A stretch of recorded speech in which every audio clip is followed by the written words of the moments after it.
Kami dari kelompok 1 ingin mempersembahkan video pembelajaran tentang keanekaragaman hayati. Saya Adita Sari Siregar. Saya Sarul Aji Siregar. Selamat menonton. Happy watching. Oke. Halo teman-teman, di sini saya akan memberikan sebuah contoh atau salah satu contoh, yaitu keanekaragaman hayati pada tingkat gen. Kebetulan saya memiliki kucing Anggora. Di sini saya akan memberikan perbedaan atau ciri-ciri yang dimiliki kucing ini dibandingkan kucing-kucing lain. Karena kucing domestik memiliki varietas yang berbeda-beda, seperti kucing Anggora, kucing liar, kucing kampung, dan kucing Persia ataupun sejenis kucing lainnya. Nah, di sini saya akan memberikan teman-teman penjelasan tentang keanekaragaman tingkat gen yang dimiliki oleh kucing Anggora. Nama Latin dari kucing Anggora adalah Felis silvestris catus, sedangkan nama Latin dari kucing domestik yaitu Felis catus. Nah, perbedaan yang dimilikinya atau keanekaragaman tingkat gen yang dimilikinya, yang pertama adalah pada bulu. Teman-teman dapat melihat bulu yang dimiliki kucing Anggora yaitu bertekstur lebih lembut, lebih tebal, dan memiliki warna yang agak bercorak-corak. Dan yang kedua yaitu pada ekornya. Teman-teman bisa melihat pada ekornya bahwa di sini ekor yang dimiliki kucing Anggora berbeda dari ekor biasanya, karena ekor yang dia miliki itu lebih panjang, bertekstur lembut dan besar, teman-teman. Nah, untuk contoh selanjutnya pada telinga atau kuping si kucing Anggora. Nah, perbedaannya pada kucing lain yaitu kuping yang dimiliki atau telinga yang dimiliki kucing Anggora itu lebih runcing dan lebih besar dan lebih berbentuk segitiga, teman-teman. Dapat dilihat perbedaannya ya, teman-teman. Nah, untuk perbedaan selanjutnya atau keanekaragaman tingkat gen yang dimilikinya yaitu pada bentuk wajah. Nah, bentuk wajah yang dimiliki kucing Anggora itu lebih berbentuk segitiga, lebih runcing ya, teman-teman, dapat dilihat. Nah, yang seterusnya yaitu contoh pada sifatnya, teman-teman. Sifat yang dimiliki kucing Anggora berbeda loh pada kucing lainnya, yaitu sifatnya lebih manja ya, teman-teman, atau lebih membutuhkan rasa kasih sayang daripada kucing-kucing lainnya. Seperti yang kita tahu, kucing-kucing lainnya seperti kucing kampung atau kucing liar itu lebih mandiri ya, teman-teman, sedangkan ini tidak seperti itu, teman-teman. Nah, mungkin teman-teman sejauh ini sudah tahu ya apa perbedaan atau keanekaragaman tingkat gen yang dimiliki kucing ini. Oke, teman-teman, baiklah, segitu saja yang dapat saya sampaikan. Terima kasih. Dadah. Sampai berjumpa di contoh berikutnya. Halo teman-teman, bertemu lagi kepada contoh keanekaragaman hayati pada tingkat gen. Tadi saya sudah memberikan kepada teman-teman yaitu salah satu contohnya kucing Anggora. Sekarang di sini ada terlihat bahwa di sini saya memiliki kucing biasa ataupun kucing liar. Terlihat perbedaan tingkat gen yang dimilikinya adalah yang pertama mulai dari bulunya. Nah, di sini bulunya terlihat lebih tipis dan lebih bertekstur kasar ya, teman-teman. Nah, selanjutnya itu pada bentuk wajah. Pada bentuk wajahnya itu terlihat lebih oval dibandingkan kucing Anggora tadi. Untuk contoh selanjutnya itu bagian telinga. Telinga yang dimilikinya itu tidak terlalu besar ataupun berukuran sedang, teman-teman. Nah, yang kedua itu adalah ekor yang dimilikinya. Ekor yang dimiliki pada kucing kampung ataupun kucing liar itu cenderung lebih tipis dan lebih kecil, teman-teman. Oke, dan ukuran badan yang dimilikinya adalah ukuran badan sedang atau tidak terlalu besar dan tidak terlalu kecil. Nah, sepertinya sampai di sini contoh yang bisa saya berikan teman-teman pada tingkat hewan yaitu tingkat gen. Terima kasih. Dadah. Bertemu pada contoh berikutnya. Halo teman-teman, di sini saya akan memberikan contoh yaitu tentang keanekaragaman hayati pada tingkat gen. Di sini saya akan memberikan contoh pada tumbuhan yaitu cabai rawit besar yang biasa kita kenal dengan nama Latin yaitu Capsicum annuum. Nah, di sini teman-teman dapat melihat perbedaan yang dimiliki dia dengan cabai lain, yaitu cabai rawit ini tergolong cabai rawit yang memiliki ukuran lebih besar ya, teman-teman, dan daunnya seperti di tunasnya itu lebih keriting ya, teman-teman. Nah, Capsicum yang memiliki ukuran lebih besar atau cabai yang memiliki lebih besar ini sering digunakan dalam masakan sehari-hari yang dimasak di dapur kita, teman-teman. Nah, jadi ini adalah salah satu varietas dari capsicum ataupun cabai seperti itu teman-teman. Di sini teman-teman dapat melihatnya ya. Nah, di sini juga cabai atau capsicum yang kita kenal dia itu memiliki rasa untuk meningkatkan rasa pedas teman-teman. Jadi sehingga masakan yang kita masak itu terasa pedas gara-gara capsicum atau cabai ini teman-teman. Ini teman-teman.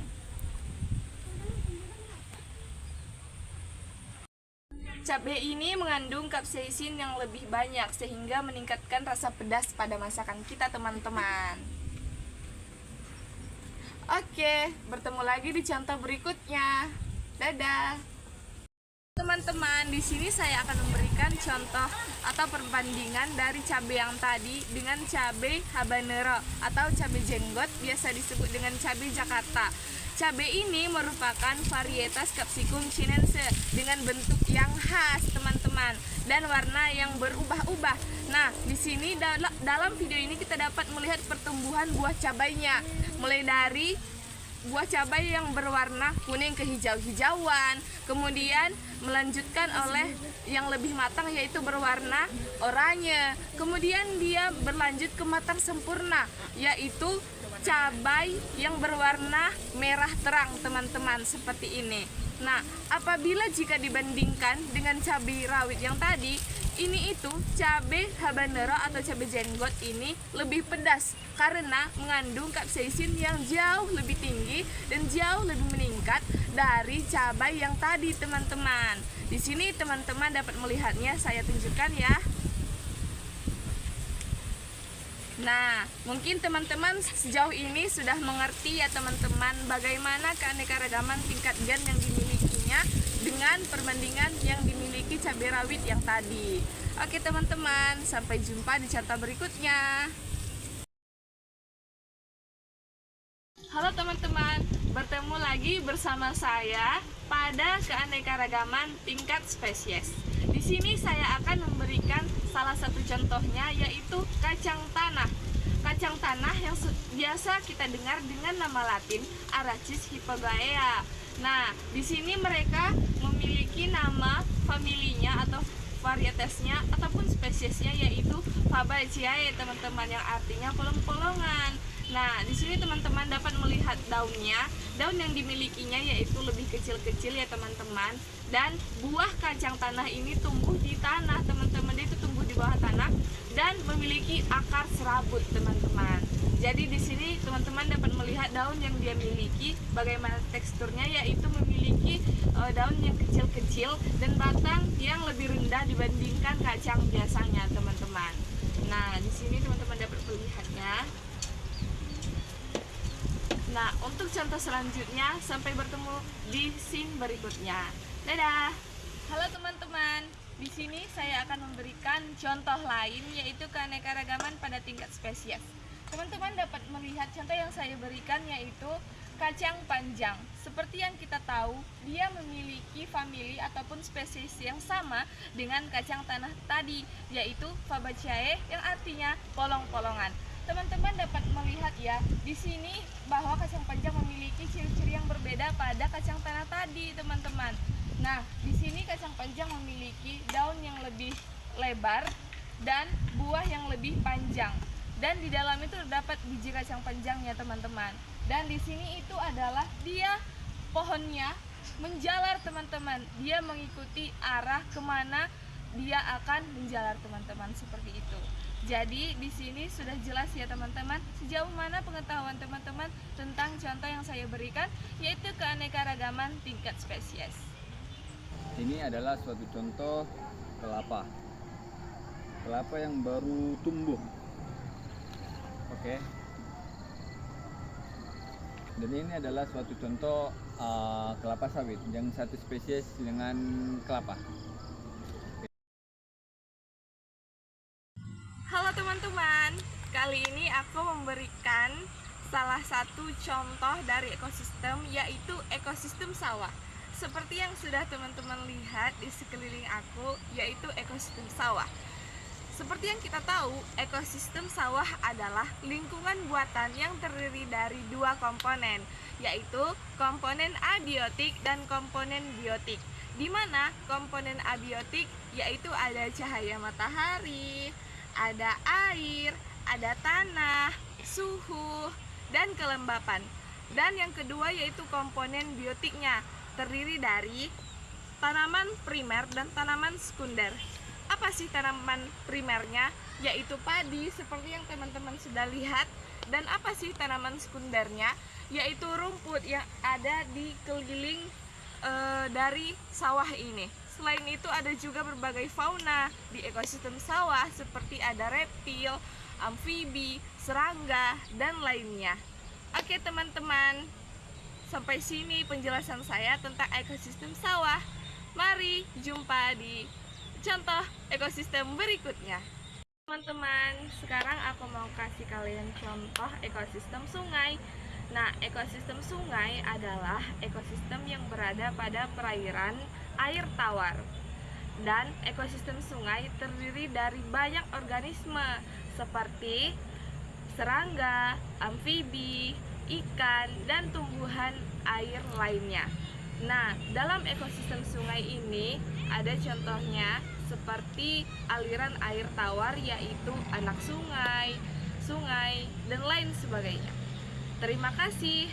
Demikian contoh dari ekosistem yang saya dapat tunjukkan kepada teman-teman.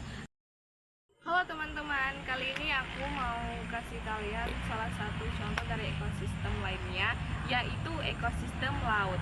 Seperti yang kita tahu, ekosistem laut adalah ekosistem yang berada pada lingkungan perairan air asin seperti lautan, samudra, dan sebagian pesisir pantai. Nah, dalam ekosistem laut terdiri dari keanekaragaman hayati yang tinggi seperti plankton, ikan, mamalia laut, hingga kerang, dan rumput laut. Demikian video pembelajaran tentang keanekaragaman hayati dari kelompok kami.